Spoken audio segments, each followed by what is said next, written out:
Masya pala. Gusto ko eh. Pinapahirapan ko eh. Ano ba yan? Okay lang yun. Plastic mo.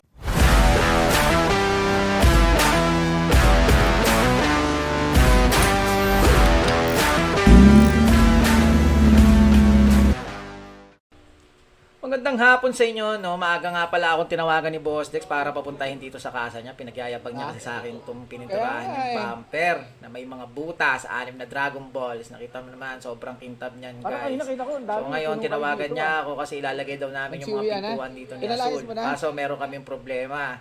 Nawawala yung mga tornilyo. Siyempre, dahil mayabang yan si Boss Gab, siya daw ang bahalang maghanap, no? At ngayon nga, ayan, no?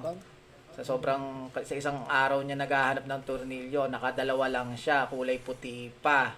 So ngayon nagkaroon pa ng problema diyan kasi kailangan diyan sa pintuan sukat na sukat dapat ng tornilyo diyan. So nag-decide nga pala ako diyan na ipalagay muna lahat 'yan, and pag umaandar na papahilumusan ko ulit ng final touch yung buong sasakyan kasi habang sobrang tagal naka-stack ng sasakyan na 'yan ng si Azul. Nagkaroon na ng mga gas-gas. So, ayoko nun. Gusto ko talaga bagong labas yan sa casa. So, kapag umaandar na yan, dadalhin natin kay Izerworks sa utol ni Boss Gab para final touch yung sasakyan na yan. Yan. Kita nyo naman. Ang pogi na ni Azul. May mapintuan na. So, nandito tayo ngayon sa casa ni Boss Dex. Pinaalis nga pala ni Boss Dex yung mga customer niya ngayon kasi sinabi ko kasi pupunta ako. Ayoko nang kasabay. Dahil walang katulong si Boss Chi, nabusan namin si Ambon na hawakan muna niya yung trunk kasi mabigat. Kailangan na lagyan ng tornilyo. Siyempre, bawas labor yan dahil inutusan tayo ni Boss G. Siyempre, hindi naman natin babayaran si Boss Gabs kaya walang problema yan.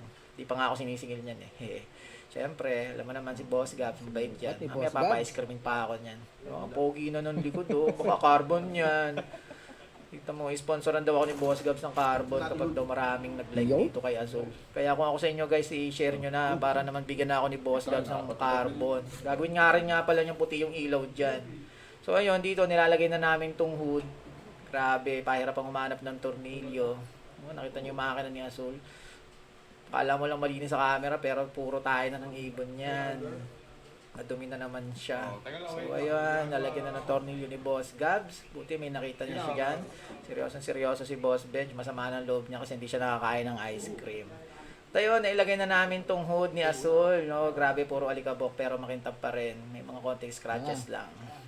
Ayan guys, napakatindi na. May nagkakaroon na ng forma si Azul.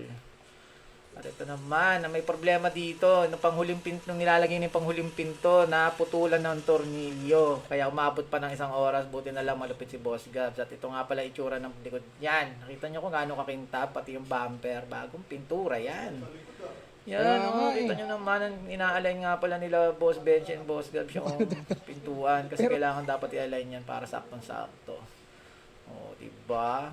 Umiikot yung buong araw ngayon para lang sa paglalagay ng mga pinto. At ito na nga, kumain na nga muna ako ng ice cream ni Boss Dex. Sabi ko sa inyo, pag nagpagawa kayo dito, libre merienda, wala pang bayad ng labor. Basta kwentuhan mo lang si Boss Gabs. Kasi malungkot kasi araw-araw yan eh. Kaya gusto niya lagi tumatawa lang dapat siya. Si Boss G. Kaya lagi nakangiti dito si Boss G eh. Diba? Kahit wala kang gawin, susweldo ka. Oh, tama mo? Nilalagay na nga nila yung mga bumper dyan. Pumupogi na dito si Azul. Grabe. Sa isang araw, lalagay na nga pala yung side exit niyan. Paanda rin na yan.